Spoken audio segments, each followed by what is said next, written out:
En la penumbra de la noche, con visibilidad casi nula y las luces de la pista como única referencia, el vuelo 8250 de AEE se acercaba a San Andrés tras un retraso de 4 horas y enfrentándose a condiciones meteorológicas adversas en la ruta. La tripulación intuía que solo un aterrizaje final los separaba del final de un largo día, pero desconocían el peligro oculto en la oscuridad. Creían estar seguros, volando por encima de su itinerario previsto, sin saberlo.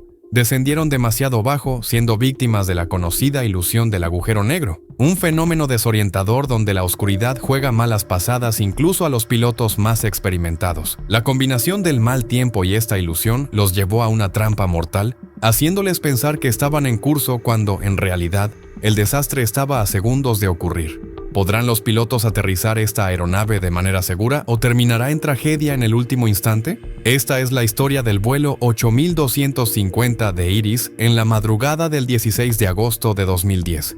El vuelo 8250 de Iris, un Boeing 737-700, registrado como HK4682, se preparaba para un trayecto nacional de pasajeros desde Bogotá hacia la isla de San Andrés, Colombia. Inicialmente, el vuelo estaba programado para salir el 15 de agosto a las 21:29, pero se emitió un aviso de retraso, revisando la hora estimada de salida a las 22:50. Posteriormente, otro retraso pospuso la salida hasta las 23:45.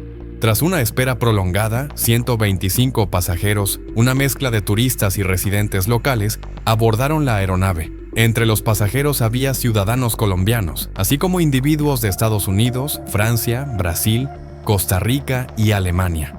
La tripulación para este vuelo estaba compuesta por 4 miembros de cabina y 2 pilotos. El capitán Wilson Gutiérrez, un piloto experimentado con más de 7,600 horas de vuelo, principalmente en aviones turbohélice, que había hecho recientemente la transición al Boeing 373 y volaba en esta ocasión como comandante. Y el primer oficial Camus Galván, con aproximadamente 1,900 horas de vuelo, que actuaba como copiloto y piloto en entrenamiento. A las 23:25, la tripulación contactó con el control de tierra en El Dorado, confirmando la nueva hora estimada de salida. El control autorizó el vuelo hacia San Andrés y la tripulación lo reconoció con el motor encendido. Minutos después, volvieron a comunicarse para solicitar instrucciones para rodar hacia la pista 31R. Unos minutos más tarde, el avión fue empujado desde la puerta y comenzó el rodaje hacia la pista, donde aguardó la autorización para despegar. A las 00:12, con más de 3 horas de retraso, el vuelo 8250 despegó del Aeropuerto Internacional El Dorado, marcando el inicio de un nuevo día. La aeronave ascendió de forma constante hasta alcanzar su altitud de crucero, y la fase inicial del vuelo transcurrió sin incidentes. Los pilotos mantuvieron comunicación regular con el control de tráfico aéreo, atravesando diferentes zonas de control sin problemas. La atmósfera a bordo era típica de un vuelo nocturno, algunos pasajeros acomodándose, otros preparándose para dormir y algunos participando en conversaciones ligeras. El trayecto desde Bogotá a San Andrés suele durar aproximadamente 1 hora y 40 minutos. La ruta cruza la cordillera de los Andes y las llanuras colombianas antes de llegar al Mar Caribe. La aproximación final consiste en un descenso sobre el océano hacia la isla de San Andrés, con los pasajeros aún en sus asientos, confiados en una llegada segura. Después de la sesión, el capitán programó la llegada del vuelo Gigar 3 Alfa y la aproximación B Zulu hacia la pista 06 en el aeropuerto de San Andrés. En el sistema de gestión de vuelo de la aeronave se registra que el aeropuerto de San Andrés es conocido por su pista única de 2,380 metros de longitud y 36 metros de ancho. La aproximación hacia la pista 06 resulta especialmente desafiante debido al terreno alrededor, y una aproximación nocturna a la isla puede ser particularmente complicada, ya que no hay una diferencia visual clara entre la tierra y el agua, y solo las luces de la pista sirven como referencia visual. El aeropuerto cuenta con varios sistemas de aterrizaje, incluyendo un sistema ILS, Instrument Landing System, además de un sistema DME, medidor de distancia por radio. Este procedimiento de navegación utiliza la señal de un radiobalizamiento omnidireccional, VHF, y el equipo DME para guiar la aeronave. El sistema V emite señales que ayudan a los pilotos a determinar su posición, mientras que el DME proporciona lecturas de distancia para garantizar los ajustes apropiados de altitud durante el descenso. Luego de completar la sesión informativa de aproximación y al notar el empeoramiento de las condiciones meteorológicas discutidas previamente, el capitán Gutiérrez solicitó una desviación de 8 a 10 millas a la derecha para evitar la tormenta más intensa. Durante los siguientes 20 minutos, el vuelo continuó sin incidentes relevantes. A las 1:25 de la mañana, la tripulación solicitó autorización para comenzar el descenso. El control de Panamá inicialmente aprobó un descenso a 20,000 pies, pero pronto ajustó la altitud, limitándose a 24,000 pies, debido a la preocupación por el deterioro del clima que era evidente en el radar. El capitán solicitó un informe meteorológico actualizado.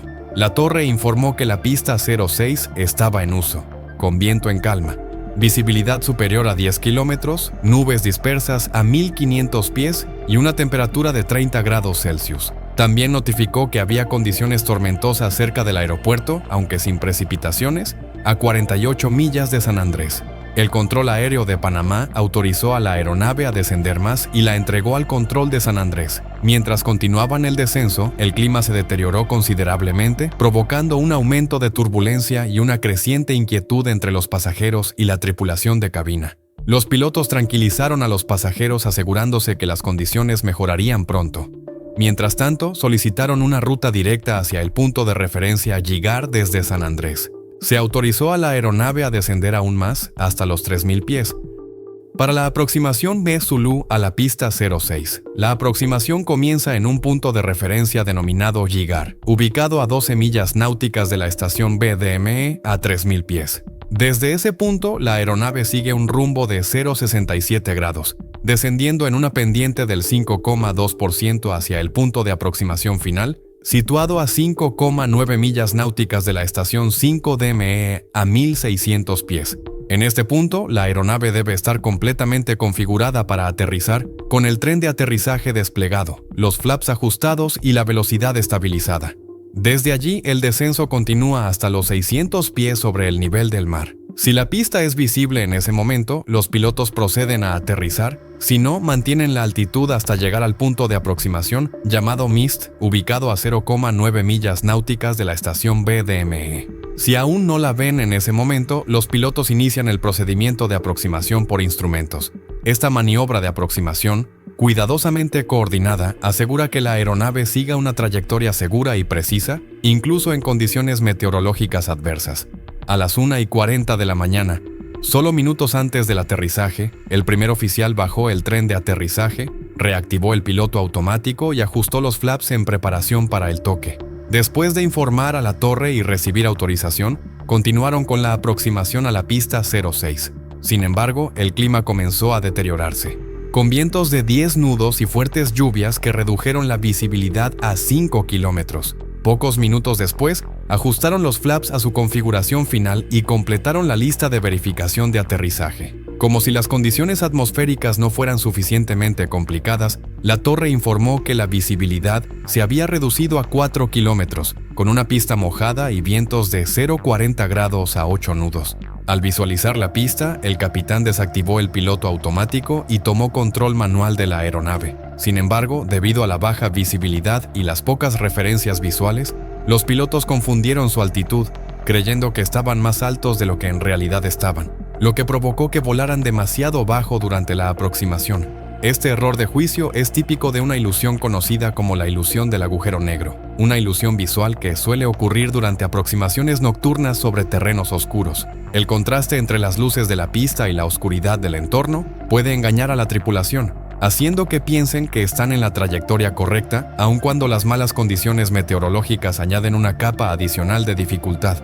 Para empeorar la situación, el capitán, que hacía poco había pasado de pilotar un avión turbohélice a volar un Boeing 373, aplicó una técnica de aterrizaje más adecuada para aeronaves turbohélice, lo que pudo haber contribuido a la confusión durante la maniobra. Si te gustó este video, no olvides darle like, suscríbete a Tragedias y activa la campanita para no perderte ningún contenido. Comparte esta historia con tus amigos y déjanos en los comentarios qué tragedia te sorprendió más. Nos vemos en el próximo capítulo.